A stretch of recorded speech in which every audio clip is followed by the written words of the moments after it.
Oh, she knows that sound. She's like, oh, I make this.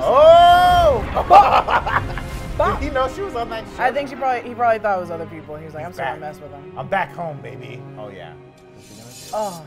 What are you gonna do? Look at the crown. Ooh. Look at the crown. Oh, he's not scared. He's like, I'll walk through it. He's like, pierce me, I dare you. Oh. Take it. Add it to the chair. Oh, baby. Ooh, she likes. Oh. I thought it was boss until he kneels. Until he kneels. Until he kneels. You guys, welcome back to the new Rockstars. House of the Dragon put away the bloody conquest this week in favor of more amorous ones, leaving us wondering if Rhaenyra will spill the tea or drink it. She's gonna throw that shit. No, she's not. She's gonna drink it. She has to drink it. She has sex with Ser Criston Cole. We'll get into it. We'll get into it, you guys. This is Big Question Presents Talking Dragons, our weekly fantasy after show. Ooh. I'm Jessica Clemons, and I'm here with Brandon Barrick. Hello. Oh, so glad to have you back, Jessica. I know. I'm sad I missed episode 3, but episode 4 is the best episode. I mean, this was quite an episode. It was so... Okay, so it was so good. It had 4 major things that happened in it, where I'm like... Yeah. A lot of major stuff, a lot of kind of answering some questions from the book that were left up to interpretation. A lot of mysterious things. If you watched it out there with your parents, I'm so sorry. I'm so sorry. I'm so sorry. I'm so sorry. This was an interesting one, but let's get into episode 4, King of the Narrow Sea. We'll do a quick recap, and then we'll get into some of our big questions for the week. Another year has passed in Westeros. My, how the time flies. Rhaenyra has been on a tour of the continent, interviewing suitors, while still wearing the Valyrian steel necklace that her uncle gave her. She's like playing with it. That's the first thing we see in this episode. She starts out, she's at the Baratheon seat in Storm's End, watching the Blackwoods and the Brackens duel it out. They have like a long history. The Brackens betrayed the Blackwoods. It was like a whole thing. Loved it. And young Lucas Blackwood guts his rival. It's just so good to see this little kid get his revenge.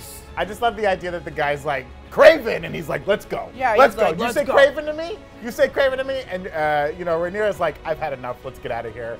She heads back to King Landing a little early on the tour, which really pisses off her dad and Alicent, because they worked very hard to put this tour together. It was messy. It was messy, and also she's touching that necklace. Clearly she has other people in mind. I know, but like the first guy we see this episode is this old man who saw her great-grandmother. That's how old he is. Was she gorgeous? He went, well, I can't say such things to her great-granddaughter, but let's find out. Yeah, let's get her some suitable suitors, I say. Please. But someone else is coming back to the Red Keep as well. It's Prince Daemon Targaryen, arriving unannounced and now being called King of the Narrow Sea, complete with a makeshift wooden crown with a little gold, little jewels tied to it. Very cute. Everyone is very tense about what's going to happen, but Daemon kneels and pledges his loyalty, offering Viserys the crab feeder's hammer and telling him to add it to the chair. What a line, my guy. So good. So it was the hottest thing he's ever done. But also it was just like such a power play of like, I did it because you couldn't. Yeah, he didn't tell them they were coming. No one knows what he's going to do. He comes in wearing a crown. Like, very intense. Short hair looking nice. Looking nice. Looking nice. It was such a power play. Yeah. But I still think, when we'll talk about it at the end, he didn't get the high ground. Yeah, he didn't get the high ground. We'll see. He didn't get the high ground. So yeah, he comes back. It seems like everything's okay now. Viserys and Daemon seem to be good bros again, chumming it up. Even Rhaenyra and Alicent bond over the fact that they feel trapped by their positions. Though it's clear that Alicent feels her burden is heavier. She doesn't get to choose her spouse and is now forced to take care of multiple children and a husband who is falling apart at the seams. And while she might care for him, she might actually love Viserys. I don't know. She doesn't get a say in when the lovemaking happens. I also think it's just genuinely like she's like, oh, I enjoy talking to this person. Right. It's great. This is my best friend's dad. It's my best friend's dad. That's how you're looking at it. It ruined her relationship. I mean, she said she doesn't have a lot of friends now. A lot of shots of her this episode being trapped in the castle, kind of looking out the window, taking care of the baby, taking care of her husband who's like drunk all the time and disgusting, being forced to have sex with him late at night, looking at rats on the even in the majesty of King's Landing. There's like a rat crawling around. There's rats. There's been a lot of shots of rats in this episode, and I was like, oof, lots of rats.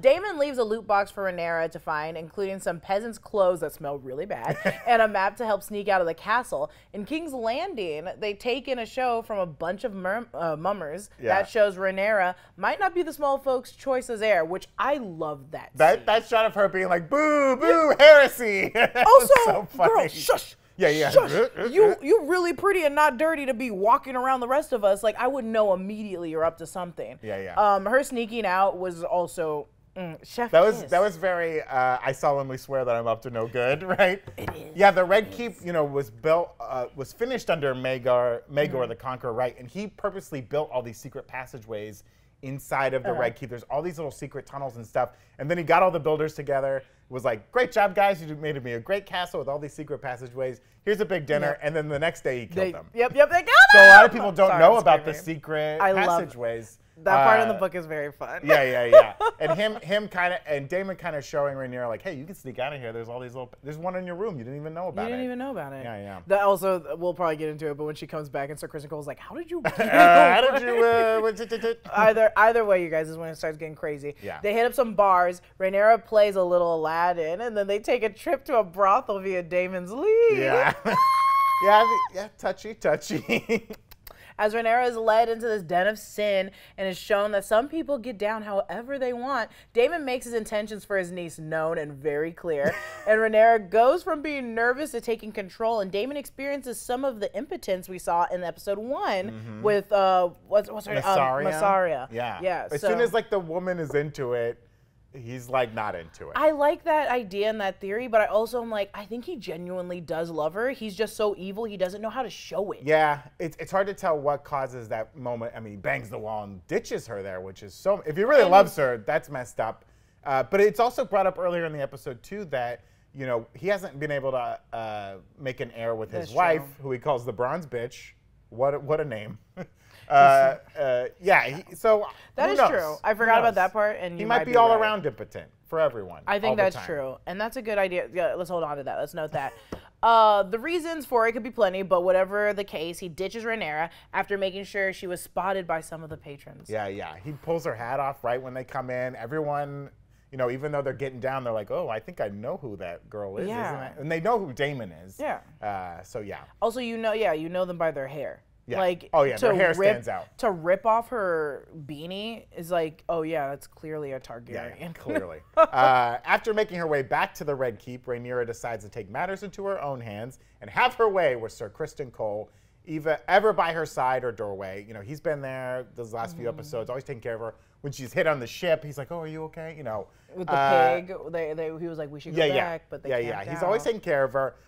Even though it's like he's very clearly into her, it's made obvious that he doesn't want this event to get in the way of his position on the Kingsguard. He's got everything to lose here. I mean, who wouldn't want a night with the princess? But like, very dangerous for him to be messing around with this. And the next day, he's very much like, I don't want to play this game anymore.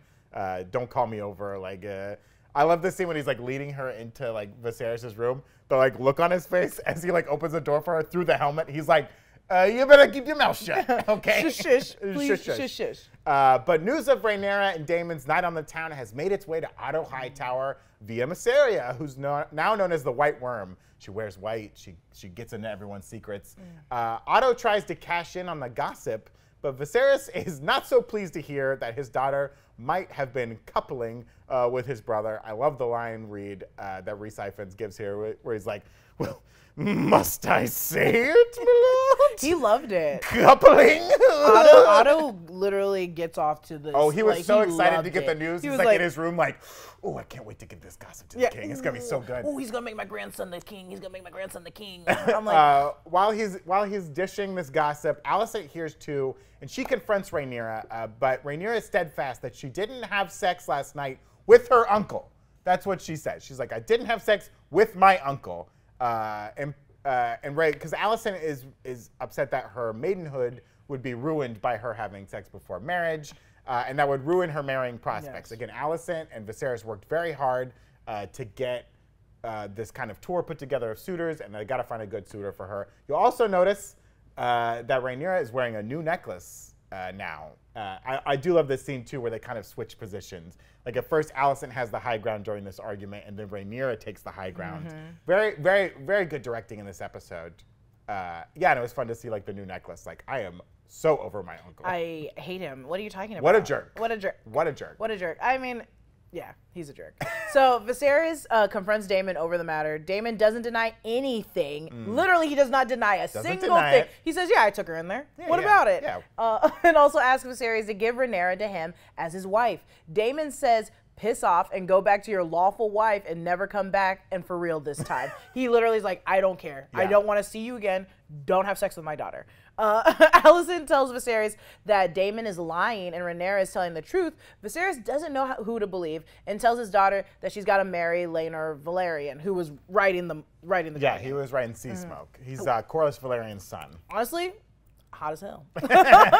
To clean up his perception problem in the kingdom. She agrees, but only if Viserys removes Otto as Hand of the King. He does it, but not before sending his daughter a little moon tea to make sure everything is taken care of. Well, Yeah. wink, wink.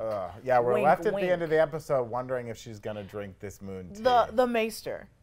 He literally knows everything going on. Yeah, that's like the big kind of overarching theory with Game of Thrones and House of the Dragon is that like beneath it all, the Maesters are working to unseat the Targaryens. So they're very happy to make sure that no more are born. You know, 100. Oh, you want a little moon tea? Happy to brew that up. He's like, oh yeah. Dude, also, I don't trust anything the Maesters bring me. 100%. It's brought up several times in this episode how Rhaenyra, you know, what happened to Rhaenyra's mom, and that makes her fearful of childbirth and makes her fearful of being forced to have these heirs. But at the same time, it's like, do I trust anything that the Maesters are bringing me? I don't know. I don't know. This could just kill me. Well, we'll get into all that here on Talking Dragons. But before we do, be sure to grab our limited edition latest Obsession shirt, Ash and Ruin, inspired by House of the Dragon and all the blood and guts on that show. This shirt won't be available for long. It'll be gone faster than a baby from the moon. Brandon Barrick. But make sure you pick it up. It's limited edition. It's a great way to support the channel. And when you purchase this shirt, you unlock an opportunity to get a custom shout out that will appear right here on Talking Dragons. And we may even shout it out here on the show. Like this one from Leroy B, who said, absolutely love new Rockstars. Keep killing it. We'll do our best. We love to kill it. Also, we got a shout out from Keith B, who said, "Boar on the floor," for my Succession folks out there. Oh boar my on God. The floor. The hot dog that they throw on the ground and all the people have to like, wait, are you talking about when the rich people have to get on the floor and dance and they're pigs? They make up a game and they call it Boar on the Floor. No. That episode made me be like, I know rich people are crazy, but that is crazy. And this show has shown us that throughout time, rich people have been crazy. Rich people have always been crazy. You guys get rid of them. Dethrone them.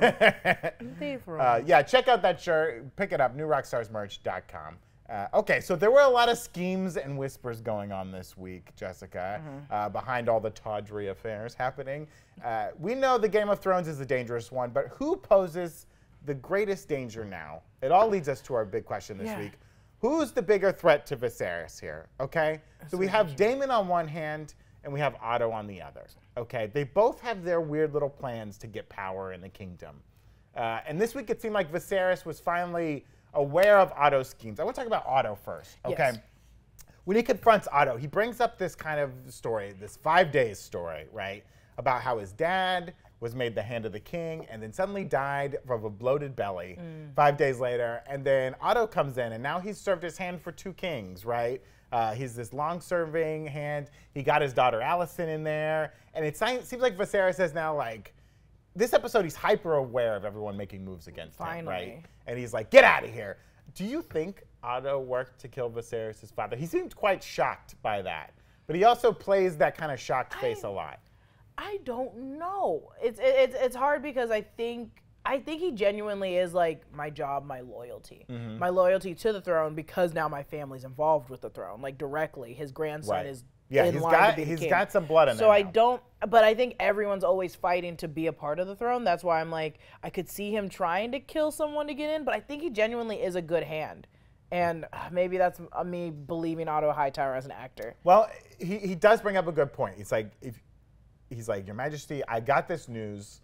I had to tell it to you, right? I have to share this news with you. Now, he's working to get this news. He's making sure Rhaenyra is spied on, or at least he has a lookout at this brothel where he knows Daemon's going to show up, right? And that kind of leads into like Daemon's role in all this. The last time Daemon was at this brothel and mentioned the heir for a day, or maybe didn't. We didn't see him say the words, but him at the brothel making a speech made its way back to Otto. Otto shared it with Viserys. Yeah. That led to all the kind of problems in episode 1 for Daemon, right? Do you think he purposely brings Rhaenyra there? He removes her hat so that everyone recognizes her. Did he know that this was going to make its way back to Otto? 100. 100%? Absolutely. Yeah. Absolutely. Because That I was think his he plan knows all Otto along. was the one that outed him for the King Yeah. of the Day thing. So he was like, it's going to get to him, it's going to get to him. Or it's just going to get to him somehow. But I think he knew it was going to be Otto specifically. But that is also a good thing to note is that it's just, was it not warranted? What Otto did. Because I'm like, I understand having a spy on Daemon because Daemon's messing up all the time and you need to tell the king, like, hey, this person's messing up. Is it unwarranted to have him follow the princess and be like, she's probably going to do something? Well, if your reason, though, for following the princess is to get her removed as heir and get your grandson put in as heir, that's the tricky part, right? Like, and as I do respect Viserys here, kind of sticking up for his daughter when Otto comes in. That's true. Initially, and Otto's like, your daughter was spotted at like a pillow house. And Viserys was like, and your point is? Like, you know, he's like, when I was this age, I'm allowed to go around and do whatever I want. And Rhaenyra brings this up too. Like, if I was a male, I could have as many bastards as I want. 100%. But because I'm a female, I have to keep my maidenhood until I get married for power, for political purposes. Even though Viserys is letting her choose an heir or choose a suitor, all these suitors suck. He's like, you can choose from my pool. Yeah. Which is... And I don't know if she's seen a picture of Rhaenor recently or a drawing of him. Rhaenor's fine. Well, that's what I mean, because as soon as like Viserys is like, you got to marry Rhaenor, she's like, fine, great. He's not a bad-looking dude. He's got a dragon. He's not a bad-looking dude, and he can ride dragons. Yeah, and so. I would think that he would have started riding dragons at a young age, maybe when when he was in the episode 1 and he's still kind of young. Oh yeah. During the tournament, I don't know if he was dragon riding then or not. We don't really know. He was definitely like raised with sea smoke, so he might have ridden him at that point. But in the back of her mind, she's probably heard, or she's probably at least heard by this point that Rhaenor's a dragon rider. 100. So she's like, yeah, I'll marry this guy. That's also, this person's like of age. It's not going to be like a child. It's not going to be a child. It's not going to be an old ass man. Age. It's not a gross. It's her cousin. It is not a freaking Lannister. But she was ready to jump her uncle's bones, so I don't think a cousin should bother her that much.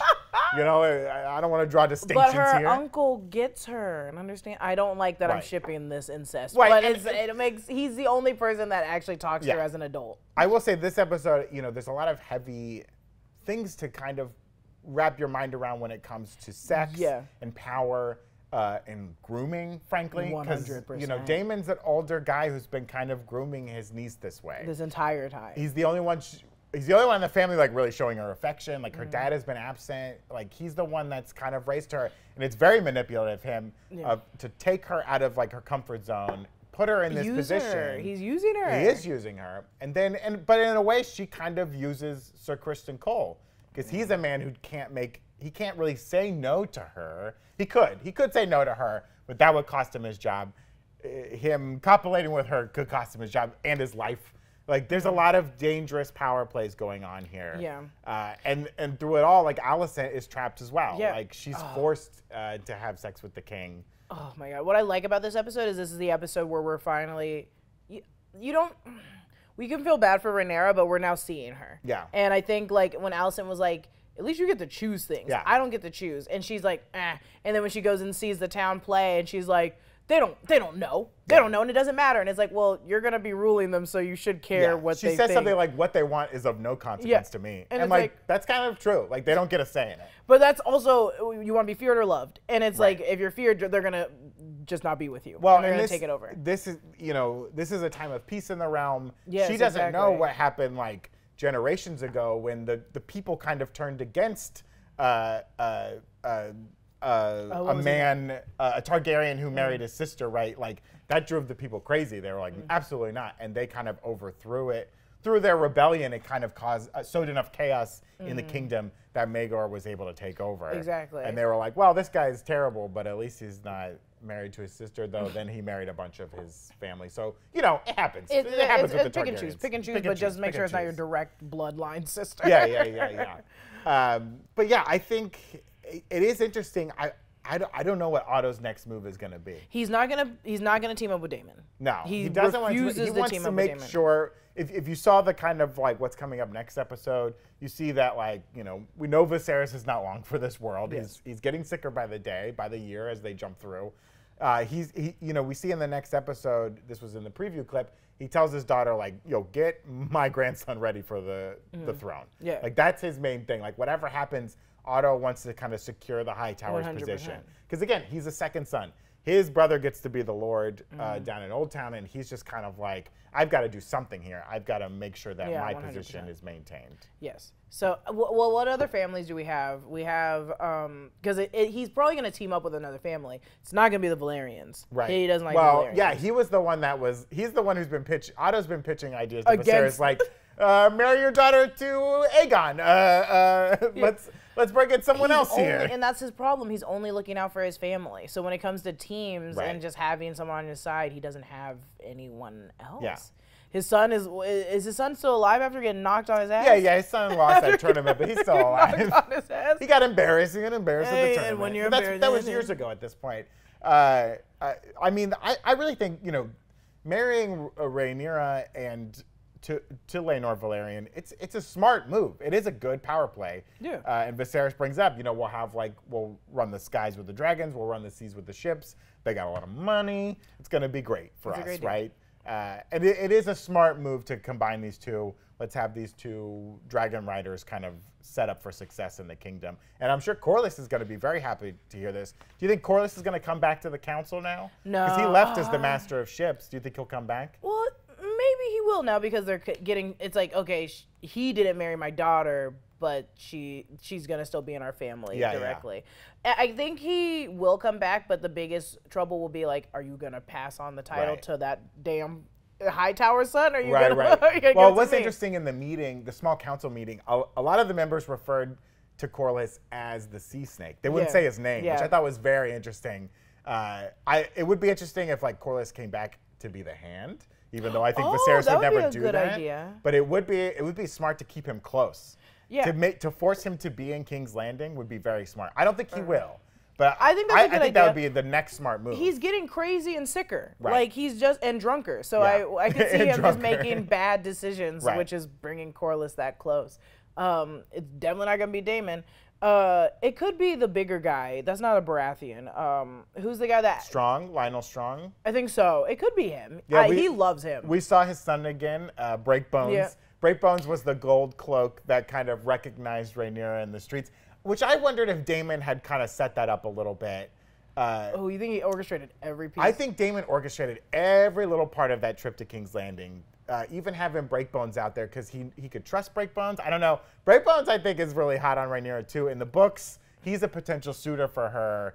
Even though Lionel Strong in this is like, no, don't worry about my sons. They don't need to be married to your daughter. But like, he was the one in episode 3 when Rhaenyra comes back with the boar. He's like, oh yeah, good job. This girl's blood on your face. This girl's hot as hell. I like this girl. So I think when he recognizes her in the street, it is very funny. I did get a kick out of that. I did love it. But yeah, in the books as well, like the thing that's very different to what's been portrayed on the show, in the books, it takes Daemon longer to come back to King's Landing. He's gone for a few years after the Crab Feeder dies. And he also stays longer in King's Landing. And for a little bit is on the High Council, or the Small Council with the king. So it's interesting that he's kind of in the city. He tries to work his little plan and then he's gone again. Yeah. I don't know if he actually wanted... Do you think he really wants to marry Rhaenyra? Or do you think it's just to get his brother's attention? I think he still has a motive. He will always have a motive, but I think that motive, this is such a cartoony fairy tale way of saying it, but I think he does love her. He's like, she is the only person in the family that respected me. Yeah. I respected her. We always had each other. That scene in the first episode where they had to set the baby and the mom on fire when they died, he was the one that was like, you gotta he was the only one comforting her. Like, hey, I thought it was interesting too, right after, when they're kind of partying in the garden, Viserys says something like, they're kind of arguing like, no, you were mom's favorite. No, blah, blah, you were the favorite. It's interesting because Rhaenyra is clearly not her father's favorite. Yeah. He wants a son. Even when there wasn't a son to be had, she wasn't the favorite. And I think they bond on that, right? They're like not the favorite That kids. is true. They're the outcasts a little bit away. I think that was in the second episode that I really just want to see come so many times when Corlys was talking to Daemon, and he was like, "We're the seconds. Yeah. We're the secondborns. They treat us like shit, but we're better than them." Even though Corlys is kind of lying, man. Yeah, He's not really the second son, but like, isn't. I think he's just sucks. But Yeah. I do want. I'm like, yeah, you guys need to link up, all the secondborns, be evil together. right. Just get your little Go evil off. machinations Go off. going And same on with together. Rhaenyra. She's not the second, but they're gonna treat her like she's the third. Yeah, I know. They're They gonna treat her like treat her the way down third. on the list. I do like when Viserys says, like, they have the blood of the dragons in them. They're ornery, basically. They're ready to fight all the time. Yes. But at the end of the episode, we see his blood of the dragon come out when he holds the knife to his brother's throat, and he's like, "Get out of here. Go back to your bronze bitch. I don't care what you do. Get out of go here. back- you call gotta that, get I'll out of call here. that." I'm tired of you." He's Even though he gonna come wanted so back. bad to have it, he He's was so gonna happy come to have back. his brother back. He's gonna come back. He's You gonna think come well, back. I think if he That's- comes, the I think the thing- next time Daemon comes back, there's going to be no trick to it. Yeah. He's going to be very clear with his intentions when he comes back. Hightower was right, and they should have killed him at the start. They should have killed Daemon immediately. He is, because the king's always never, gonna be a he's going to problem. have that soft spot for his brother, and I'm Yeah. like, your brother is literally chaos. Yeah, He is literally Viserys chaos. says you are you're a plague to Yeah. me, basically. As he's riddled with some sort of physical plague, he calls his brother the plague. It's it's sad. Yeah, I don't trust either Otto or Daemon. They've all got plans up their sleeves. They don't, but at least Daemon's bad and knows he's bad. Like at least he he's wears black outwardly bad. armor. Yeah, at least he And cut he's his hair. brooding. He cut his and hair. He clearly only cares about tough. weird sex. Some people they only have a certain way they can get off, and they gotta. I don't do mind. that Oh, way. the weird part isn't that it's in a group of people. No. The weird part is Do that what it's you his gotta niece. do. Do what you gotta do. I mean, that's what the show's really about. That I like is that like the shades of gray of everyone. Yes. You're not 100% good or 100% bad. There's a little bit of mix in there. Even Rhaenyra, like the character, I think they're presenting to us as the main protagonist of the show. She's got her own shades of gray. Oh, since the first episode, which Game of Thrones did very well, the characters are so good and so well written that it's like you're choosing sides immediately, and you're like, yeah, this guy sucks. Like the king, I was immediately like, is sucky. He is literally bad. He's a horrible king. We should dethrone him. So I love that it's like this episode was really nailing in like, oh yeah, Rhaenyra is a princess and acts like a princess and also doesn't recognize that she's worth a lot. Right. And she's making it everyone else's problem. Yeah, and she is very smart, but then she makes dumb moves. She makes a lot. dumb moves. Because she's Dumb she's raised decisions. inside of this castle. She doesn't know what it's like out there on the streets. The last King's thing, Landing. a very Aladdin move, but also I'm not trying to be that person that's like, Well, that's right. If it's not Breakbones that catches her and doesn't recognize her, another gold cloak, we've seen how they act, might they have would've immediately like cut off sliced her her hand balls. off or something They like would've that. cut off her Or balls would've cut off her immediately. balls that were not there. But before we get to more of our big questions on this episode, we want to thank a couple of our sponsors this week. Our first one being Masterworks. Inflation has driven up the cost of everything this year, and not all of us are living it up like the Lannisters with tons of gold. But what if you want to increase the gold in your own coffers? Do you have a financial plan for that? I certainly don't, but some very smart people out there do. And some of those people are following guidance from places like Bank of America, who says that real assets like contemporary art can help lessen the pain of inflation. I know art is unfamiliar, but the last time inflation was this high, contemporary art appreciated at an average of 33% per year. That's a lot of percentages every year. That's more than gold, real estate, and the S&P 500 during that same period. Back in the day, investors would need millions of dollars to invest in art, but those days are over thanks to Masterworks. This platform buys actual paintings, not NFTs, not those. These are real paintings from names like Picasso and Banksy. Those are names you've probably heard of. And what it does is it takes those actual paintings and it breaks them into shares. The painting is not broken, thank goodness. But it takes pieces of those paintings, so you're investing in just a piece of the painting, and you can own some of it. This way, you get all the inflation protection from the art for a fraction of the cost. I'm not the only one who thinks this is genius. Over 500,000 people have joined so far, and with inflation still at record highs, so many people are joining that there's a wait list. But if you are hearing my voice or seeing my face right now, that means you have an opportunity to skip that wait list. Just go to masterworks.art/bigquestion. That's masterworks.art/bigquestion and see important Regulation A disclosures at masterworks.com/CD. That's masterworks.art/bigquestion. We also want to thank Backbone. What's holding you back from the ultimate gaming experience? Is it the hundreds of dollars it costs for you to set up? Or are you the busy, on-the-go type with only minutes to spare? Both. Both for Jessica. Level up your game with Backbone, the universal gaming essential that instantly enhances your gaming experience on mobile. We have one right here. This one's designed for an iPhone. Isn't it beautiful? They just released their PlayStation edition of their beloved Backbone one. This is it right here. The officially licensed controller for PlayStation was brought to life in collaboration with PlayStation design team. The elegant colors, materials, and finishes are inspired by the design of the PS5 DualSense controller, all the way down to the transparent face buttons and its visually distinctive floating appearance. Simply plug your iPhone into the Backbone and enjoy console-quality controls as you play your console games via remote play or cloud streaming services and the App Store games. I never really liked playing console games on my phone myself until I tried it out on the Backbone. It's so much easier. My big thumb's on the screen. It gets all smudgy. I don't like that. It also feels really cool. Yeah. It feels really cool to be like... I'm an old man. I'm at least over 25 years old. So I didn't grow up playing mobile games. I grew up with a controller. So I like having a controller when I play games on my phone. I was born in 2001 and I love having this. She loves having it, and she's younger than me. It just really, it makes mobile gaming so much easier and more precise. I really appreciate it. So if you want to check it out for yourself, go to playbackbone.com/bigquestion right now to order your Backbone for a limited time and get free, that's right, free access to over 350 console games and perks.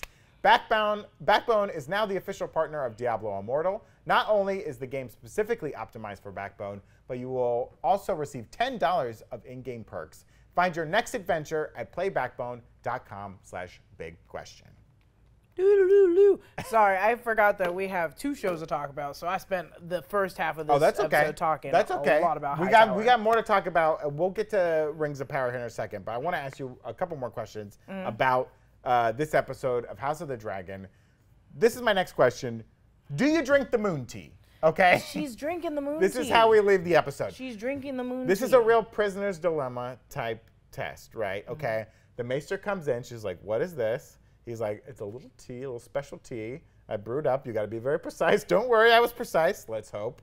But he says it's from the king. So so she tells Viserys, my maidenhood's intact. Alicent says, I believe her maidenhood's intact.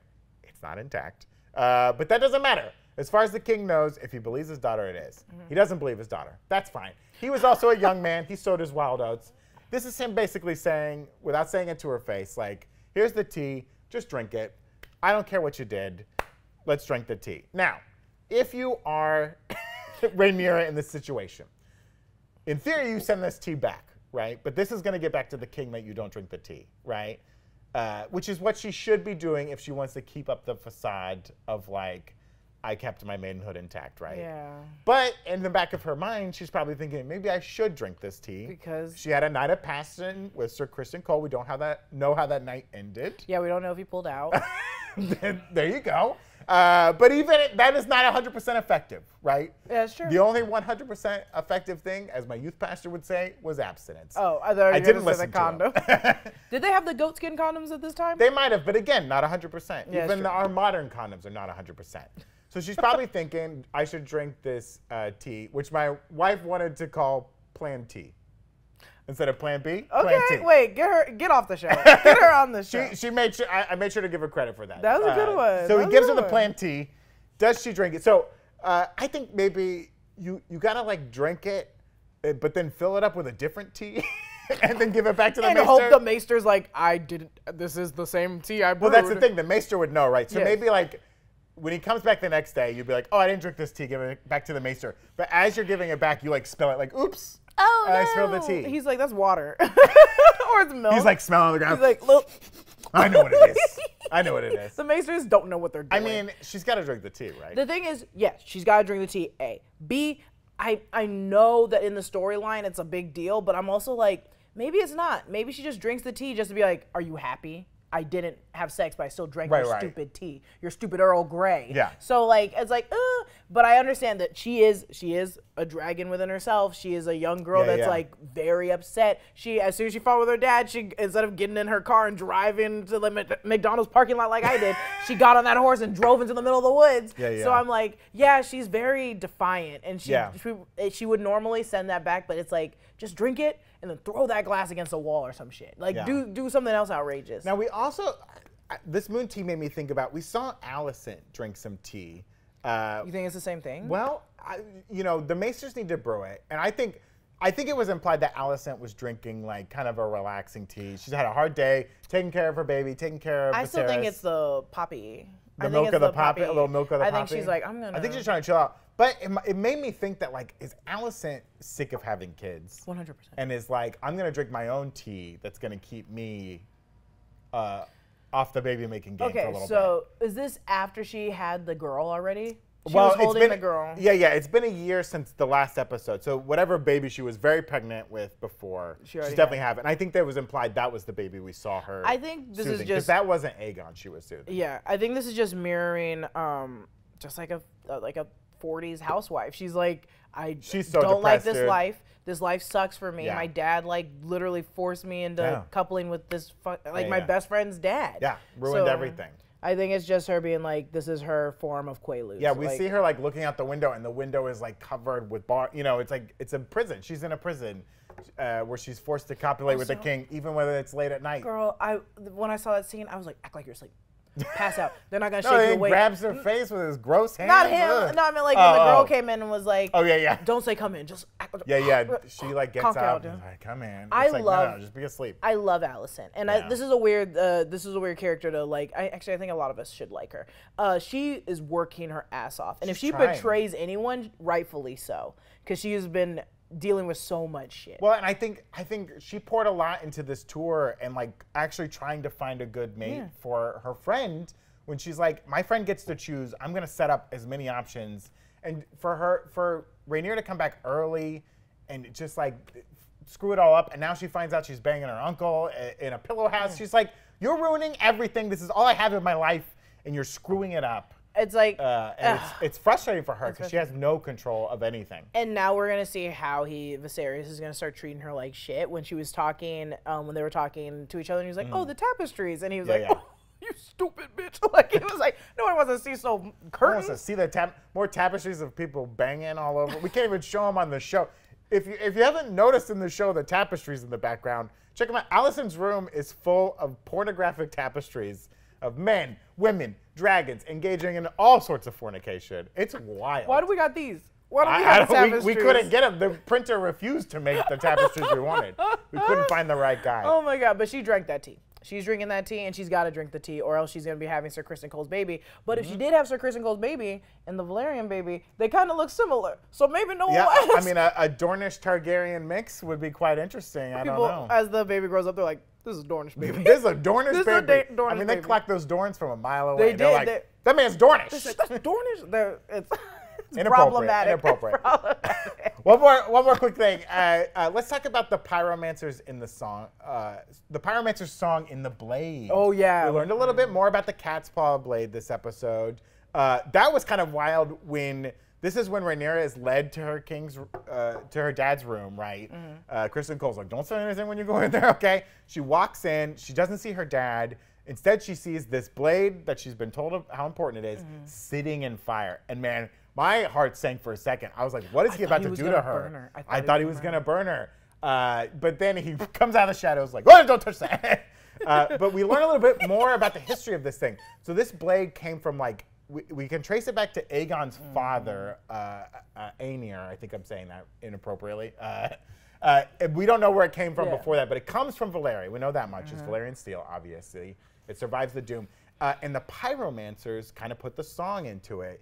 And the song was, from my blood comes the prince that was promised, and his will be the song of ice and fire. Now, the prince that was promised came up in Game of Thrones, Lady Missandra, right? She was the one that said that, but she was kind of getting it wrong, you know, and that leads to a lot of consequences for people. But it was interesting to see how this is where that prophecy comes from. It comes from the blade. So at some point, Lady Missandra hears this prophecy from someone, presumably a Targaryen at some point, because only the Targaryens really have this blade as it gets passed down. Then it gets lost at some point. But 100%. I thought that was very interesting. But also bringing up the pyromancers. Every episode, we get a little bit of like magic mentioned. I'm waiting for that magic to really play into this show. That's what I also, low-key, two things. I think Hightower is going to be coming with magic. Not him, but like I think he's going to team up with someone that we haven't seen yet that's going to be about magic. A little dark magic, And I'm getting so tired of Viserys bringing up these old tales of like magic and this is happening, and he's not staying in the moment of everything, the war that is currently going on. Again, in the last episode, he said he's a dreamer, right? Yeah. And he takes these dreams and these prophecies very seriously. And he's always carrying that blade. It's always on him. He's going to cut Daemon with if he doesn't watch his mouth, right? It's very important to him, and he's just frustrated that, like, his daughter, who he chose to be the heir, he wants her to take everything seriously, especially this. I think he's so paranoid about the whole thing, and it's really distracting him. Yeah. And we know, the hindsight of knowing what comes next, that it is going to come true, but not for a long time. Yeah.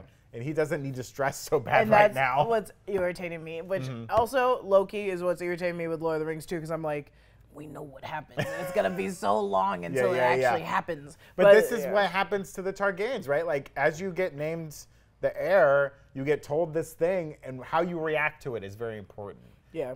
And it's kind of driving Viserys crazy. It is. That's why he's not being a good king at all. He's becoming. He's being crazy. A pushover, and his daughter points that out. He's like, "You're a pushover. Like."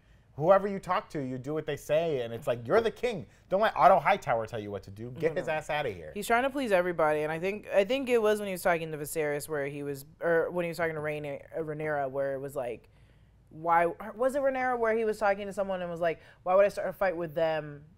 And then, like, I please them, and then I start a fight with another person. Right, right. If I can't please both of them. And it's like, sometimes that's the point. You don't have to please everybody. Allison. Allison was like, okay, well, then let me give you a better question. Is it better that he's dead or alive? You freaking idiot. Yeah, he's a mess. He's falling apart at the seams. His fingers, his back's disgusting. There's rats in the castle. Someone's got to do something. Someone clean the castle. Someone's got to clean this castle up. Clean the castle. And that's why, Daemon, his proposition is interesting. Like, let me marry Rhaenyra. Give her to me, which is, come on, let her have some agency. But like, he's like, he wants to make the Targaryens strong again. He sees them as weak. And this is one way to do it, but Viserys is going the route of mixing them with the Valerians. Which is also true. It's like, it's probably stronger and better for us if we're not. You see how many people hate that we marry within the family. Yeah. So let's keep it in the marriage and have multiple wives. They don't like that. The Septons don't like that. So it's like, and also I get something from this. With you, it's just my brother that was a shithead. Well, speaking of brothers and shitheads, let's switch over real fast and do a little talking Tolkien, huh? A little talking Tolkien. So the third episode of Rings of Power had dropped, and in it, we'll give you a little quick recap. Galadriel and Halbrand have been rescued from the sea and taken to Numenor, an island nation with a history of friendship with the elves that has withered over time. The captain that saved them, Elendil, seems keen to help Galadriel, and I think they shared a couple looks a couple times. Elendil, his name means friend of elves. He's from a section of Numenor where they were friends with the elves still, because our good friend's brother ruled that section. He chose to be a human. I didn't know if you're half elf, half human. At some point you get to pick. Why would you not pick elf? Pick elf all day. Well, no, because everybody hates the elves. I don't know. His little kingdom, they were happy with him. They got a cute little house of lore, a little library. Though it's clear he's on thin ice for even bringing the elf to Numenor. Elendil, he's got kids of his own to look out for, but he seems keen to help Galadriel. Back in the Southlands, Arondir is sent to the Orc chain gang, where he learns that the orcs are using their enslaved workers to look for something as they kind of tunnel away and avoid the sun. There are other elves who have been trapped by the orcs. We saw them in the first episode from the Watchtower. But it's clear that the orcs have the upper hand here, right? They're strong enough to, they kill one of the elves pretty easily.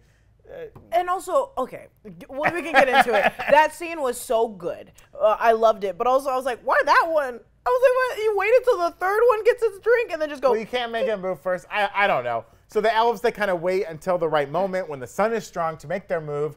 But thanks to a warg and a few well-shot arrows, their escape plan proves pretty useless. Meanwhile, Nori's secret is out, and the Brandyfoots have been shunned by the other Harfoots, thanks to the reveal of the tall stranger. Yeah. This guy is a menace. Get him out of here.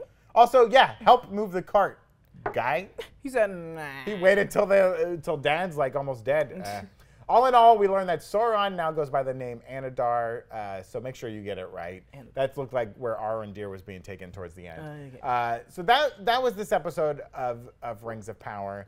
I really like seeing Numenor. Very beautiful. When she says it, she rolls the R. She goes, Numenor.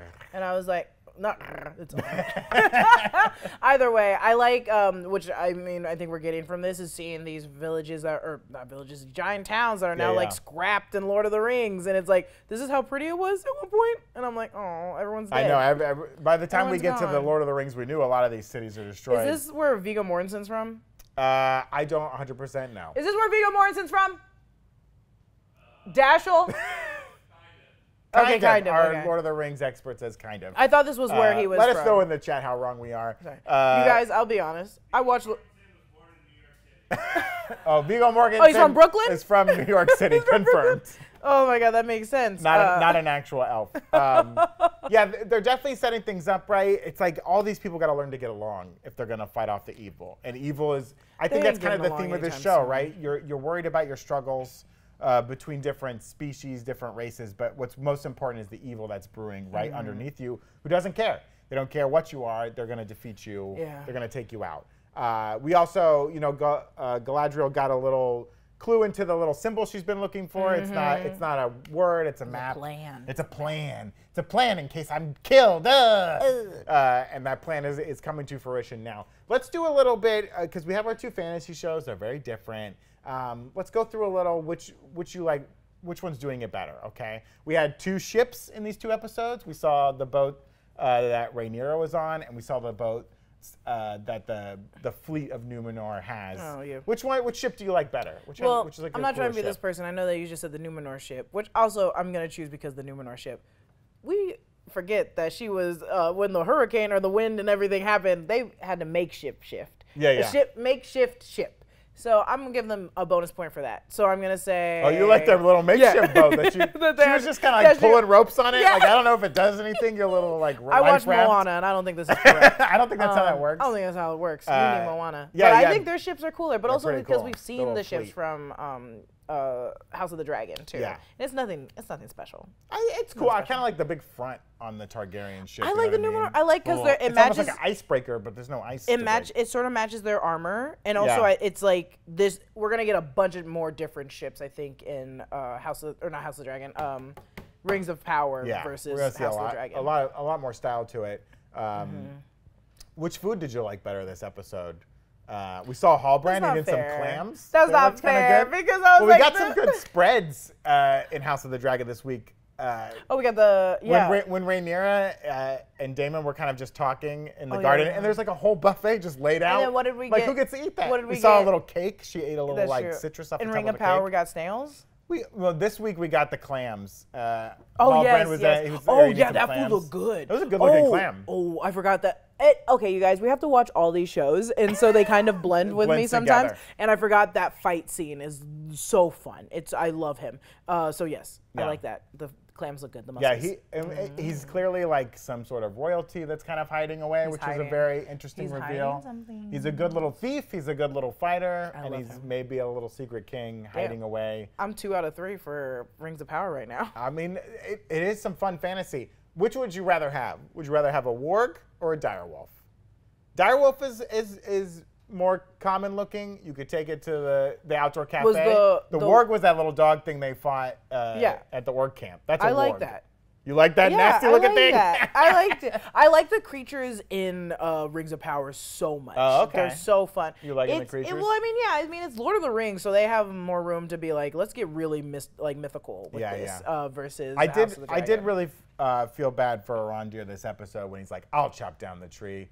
Because those elves, they really like the trees. You know, his armor is like wood. They respect wood. Do you respect wood? He does. I mean, I respect And he feels bad he's got to chop down that tree. Jessica. Oh I my mean, I gosh. respect women. This, But this episode of House of the Dragons was too horny for Jessica. it was. I had to turn it off for 10 minutes. Go take a cold shower. This is too much. No, but okay. So that scene, yeah, I get it. Maybe I'm just not like a Captain Planet person. I'm not like that into trees. You know. I understand the elves were like, when I say I'm into ours in real life. Yeah, I mean in the show. I was like, dude, your boys are dying. You better go chop down Just that shove them in damn the tree. But like the chop it elves, down. you know, they live for a long time and they plant the seeds and they see the tree. They're there for the whole life of the tree. So it means a lot to them. Whereas like we saw it this week with Galadriel when she shows up in the city and she's like, oh, it didn't look like this 20 years ago. And it's like, yeah, lady, stuff moves on. Stuff like, moves. Well, that you're was, gone for like a blink of an eye and like a lot of things change. This is the part that I do hate about the elves is that they're forever old. So it's like don't to care them about they the don't care human- about time. yeah. And that's what we got when they saw the dwarves. When they were like, 20 years? You missed everything for me. That's a lot for me. That's nothing for you. You're right, Jessica. You're changing my mind. I hate these elves. Someone's got to do something about these elves. I didn't mean it like that. I meant more so that I was like, they don't recognize that time works differently for everyone else. Yeah. So when he was like chopping down that tree, I was like, the tree is old, but not as old as their friend that just got his throat slit. Cut his throat. He's dying in the orc camp. And he was Come on, alive guys. forever, and he would have been alive much longer. So please, avenge him by cutting down this damn Avenge tree. him. Avenge It's him. not an ent. It wasn't moving. Yeah, it's not an ant. And I love the ents. If it was an ent, I'd be like, never mind. Do Let him not kill cut everybody. down. Do not cut my ant boy down. Okay, that's enough talking, Tolkien. Let's do our power rankings for the week. Yeah. 60 minutes on the other show. House of the Dragon. Who's up this week in power on House of the Dragon? Who do you think gained the most power this week?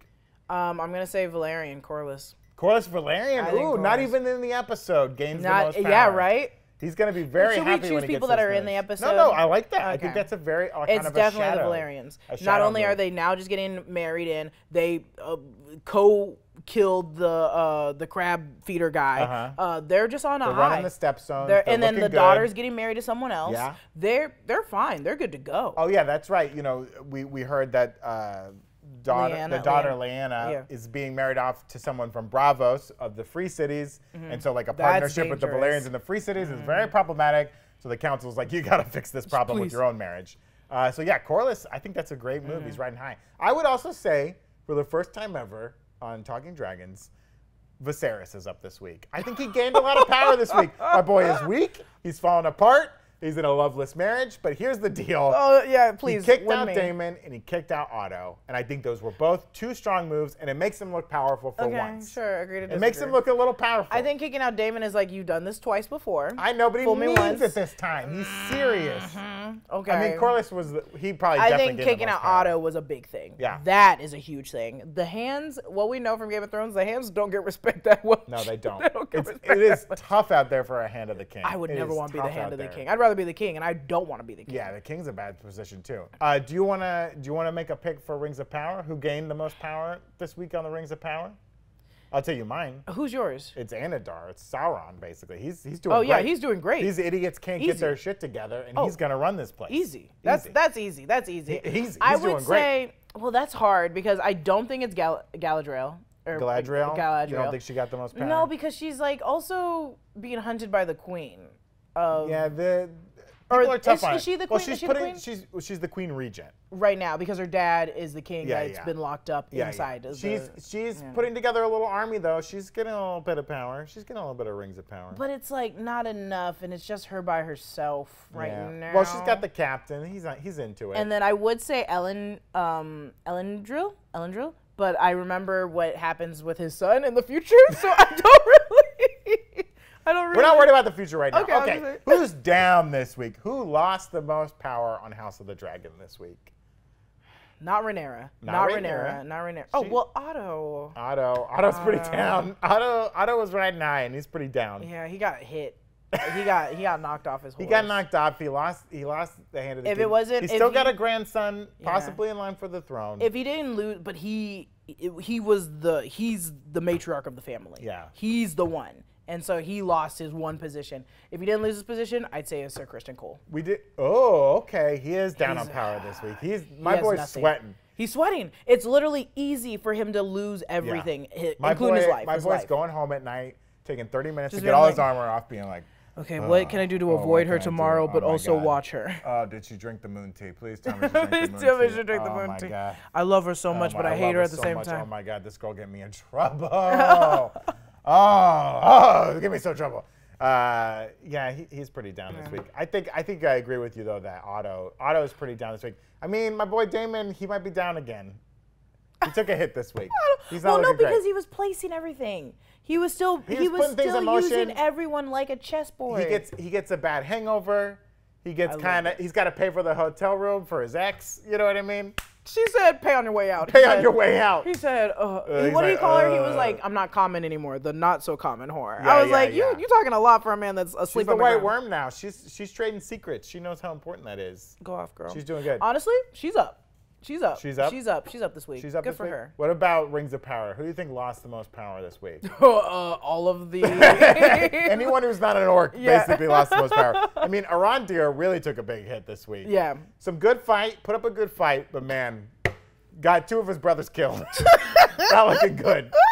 Meanwhile, all the humans in the tunnel are like, what are these elves up to? This is a bad idea. These elves are wild. This is a bad idea. These elves are wild. I love him so much. I don't want to say he's down. He's down. I'm sorry. He's looking good, but he's down. He's down. Oh, poor baby.